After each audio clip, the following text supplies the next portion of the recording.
दर्शन की भीख दे दो, नैना है बावले, जीवन की डोर तुमसे बांधी है साव। जिसने भगवान से अपनी डोर को बांध लिया वो कभी छूटेगा नहीं, कभी नहीं छूटेगा। क्यों छूटेगा? मरने के बाद भी तुम्हारा, मरने से पहले भी तुम्हारा, जन्म लेने के बाद भी तुम्हारा, किसी योनि में भी तुम्हारा। प्रेम किससे करो? दिल को भैया सेपरेट बना के रखो, किसी से इलू इलू तो करो ही नहीं। कोई प्रेम नहीं करता, सब 4 दिन के शौकीन है, सब छोड़ देता। प्रेम करना है तो गोविंद से करो हमेशा। अगर उसने एक बार तुम्हारा हाथ पकड़ लिया तो मरते मर जाओगे, लेकिन जिंदगी की आखिरी सांस तक वो तुम्हारे साथ रहेगा। वो है गोविंद, वो है प्रभु। अब बोले बाबा ने जैसे कहा तो माता पार्वती ने हाथ जोड़ के कहा, बोले भगवान अब कृपा करके मैं हाथ जोड़ करके पूछना चाहती हूँ, आपने ऐसी कौन सी कथा सुनी कि आप आज तक अमर रहे, और मैंने ऐसी कौन सी कथा नहीं सुन पाई कि हम मरते ही मरत चले जा रहे हैं। बोले बाबा, बोले उसमें भी रहस्य है, सुनना हो तो सुनाओ। अरे बोले सुनाई दो, फिर कबे सुनाओ? 3 दिना तो कड़ाई गए, 2 दिना तो टेंट ही टेंट में कड़ गए, 30 दिना आगो, फिर कबे सुनाओ? सुनाई दो। बोले सुना दे। बोले हाँ। अब बोले बाबा, बोले पार्वती मैंने अमर कथा का पान किया, इसलिए मैं कभी नहीं मरता। आ रा रा रा रा रा रा रा रा। पार्वती मैया भी तो पकड़ गई, बोले अमर कथा तो हमें सुनने। अच्छा, उनने ऐसे सोची उज्जैन, उनने मन में सोची, उनने सोची मन में कि 2-4 मिनट की उज्जैन अमर कथा का है, सत्यनारायण घाई सुनो फिरी। भगवान बोले पार्वती तुम्हारे बस की बात नहीं है, तुम नहीं सुन पाओगे अमर कथा। अरे बोले क्या बात करते? बोले बिल्कुल क्लियर कह रहे हो? बोले बिल्कुल हम नहीं सुन पाएंगे। बोले बिल्कुल नहीं। अच्छा, बोले हाँ। बोले अब तो सुनना है। अच्छा, जिंदगी में 2 हट बड़ी खराब होती है। एक बाल हट, अगर बचपन में बालक को हट पकड़ गया कि नहीं पापा अब हम ना खे पाल ले जी बिस्कुट, अब तो हम गुड्डे खे। तुम्हारे गुड्डे नहीं, गुड्डे बिस्कुट को नाव, के भज्जा को नाव गुड्डे, वो तो बैठो तू यूं होगो है गुड्डे या खबो आ रहे, मतलब गुड्डे बिस्कुट आए। अच्छा, मन में सोच रहा होगा खा लें तो फिर क्या करें? फिर तो गुड्डे बिस्कुट खाएंगे। एक बाल हट, एक स्त्री हट। अगर घरवाई ने कह दे कि नहीं आज तो धुतिया जड़ी भाई ले 5000 की, तो चाहे फिर अंगूठी बेचो, चाहे फिर मोबाइल बेच दो। वो समय में, आज के समय में अंतर है, आपके समय में बहुत अंतर था। हम हकीकत बात कह रहे हैं। वो समय वो था, माताएं 4 बजे उठती थी, स्नान करती थी, स्नान करके वो क्या डरते वो आजकल अबे भी डर, ओरेन 5 बजे डर जाती, दिया धर जात तो, कलश धर जात तो, और दिया और कलश धर के 7 बजे भगवान के स्नान ध्यान हो जाते। अब आजकल चल गए एसी, अब नहीं बची देसी। अब उठने ही 9 बजे है, स्नान ही 10 बजे करना, फिर इनको डारा 10 बजे। माता पार्वती बोले नाना भोलेनाथ, मुझे तो अब अमर कथा सुननी है। अमर कथा कैसी होती है? हमें तो सुनना सुनना सुनना सुनना सुनना तो सुनना तो सुनना। बोले बाबा, बोले देखो पार्वती, अगर अमर कथा मैंने सुना दी तो बीच में ध्यान रखना, अमर कथा के बीच में उठा नहीं जाता। बोले बिल्कुल नहीं उठेंगे, लेकिन सुनना सुनाओ। बोले सुनाए? बोले बिल्कुल। जब इतनी बातों को सुना तब तो माता पार्वती ने बड़े प्रेम के साथ, मगनता के साथ, आनंद लेते हुए माता पार्वती बैठ गई।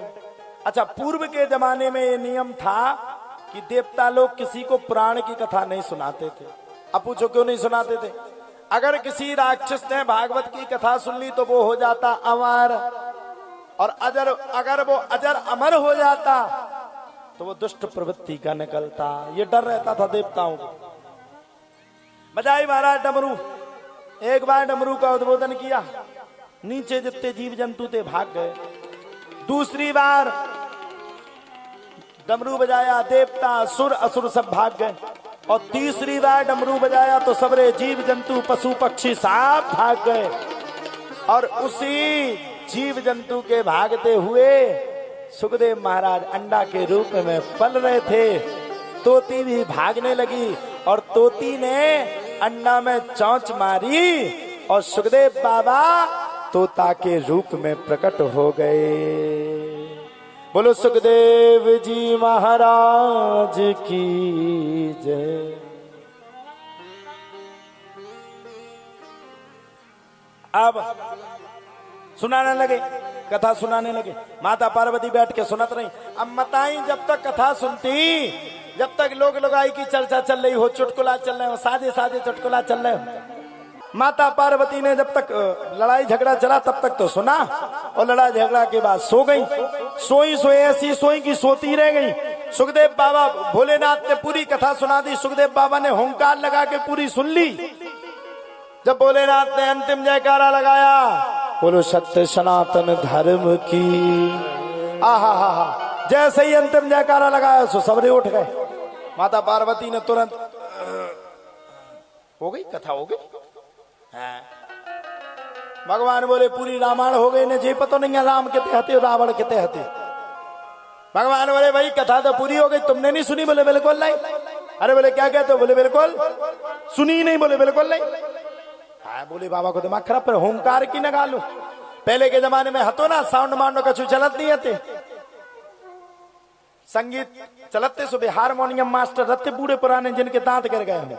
कहना है माँ के चरणों में है। हमारे देवी तो हैं दो चार जने नहीं है। मुन्ना पापा हरे देखो तो तुम कितो साज होगा। तो पहले के जमाने में हुंका लगाने हो तो हाँ कच चलो, हाँ कच चलो।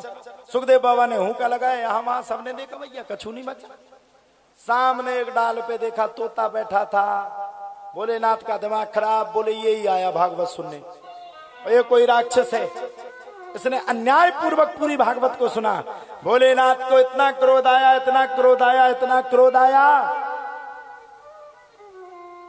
कि क्रोध में आकर के भोलेनाथ ने त्रिशूल को उठाया और किसके ऊपर प्रहार कर दिया? त्रिशूल को उठा करके भूत पावन भोलेनाथ ने सुखदेव बाबा के ऊपर प्रहार कर दिया। अब सुखदेव बाबा आगे आगे, भोलेनाथ पीछे पीछे। सुखदेव बाबा आगे आगे, भोलेनाथ पीछे पीछे। आगे पीछे, आगे पीछे, पीछे आगे, आगे पीछे करते करते करते करते पूरे कई हजार वर्ष बीत गए। और जब कई हजार वर्ष बीत गए तो भोलेनाथ का दिमाग खराब, अब क्या करे? सुखदेव बाबा का दिमाग खराब कीजिए, नहीं छोड़ा ताजे में मार के फ्री कर दे। क्रोध खराब है। सुखदेव बाबा ने मौका देख करके वेद व्यास की पत्नी बिटका को आई जमाई। जमाई में मुख खुलता और जैसे ही उसका मुख खला सो मुख के द्वारा गर्भ में सुखदेव बाबा ने प्रवेश कर लिया। अब तो भोले बाबा त्रिशूल गाड़ करके बैठ गए। आंदो पूरी शिकायत करने।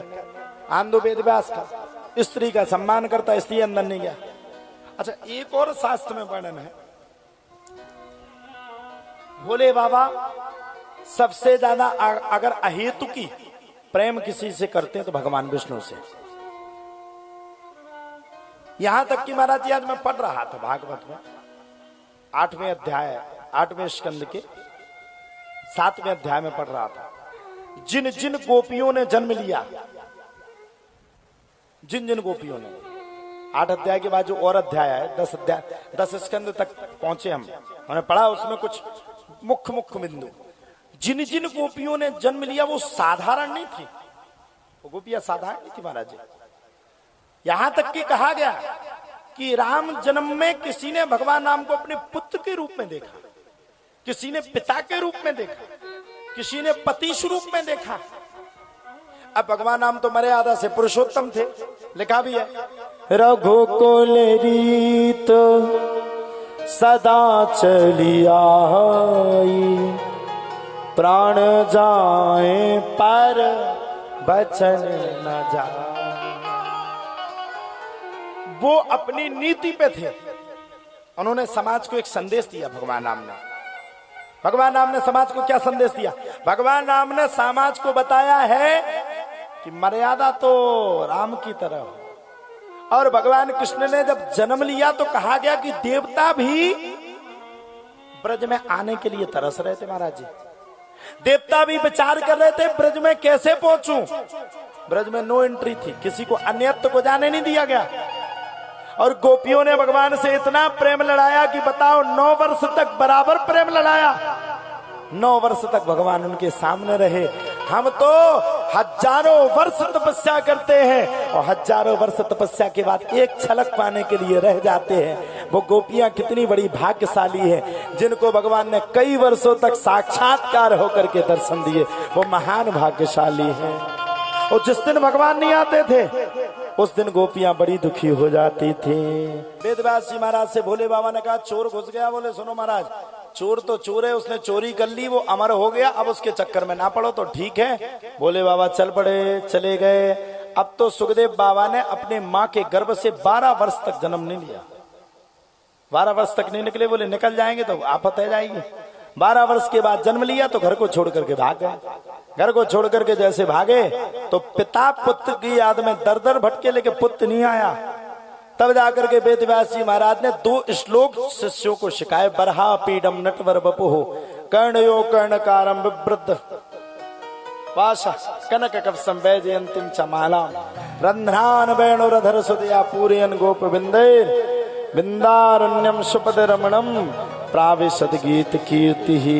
संपूर्ण कथा को सुनाया और संपूर्ण कथा को सुनाने के तत्पश्चात भोलेनाथ के कहने के तत्पश्चात बड़े प्रेम के साथ आनंद पूर्वकम आनंद करते हुए पुत्र लौट करके आए। सुखदेव बाबा को पूरी कथा को सुनाया और कथा को सुनाने के बाद सुखदेव का अब दूसरा नाम हो गया परमहंस। बोलो परमहंस सुखदेव जी महाराज की।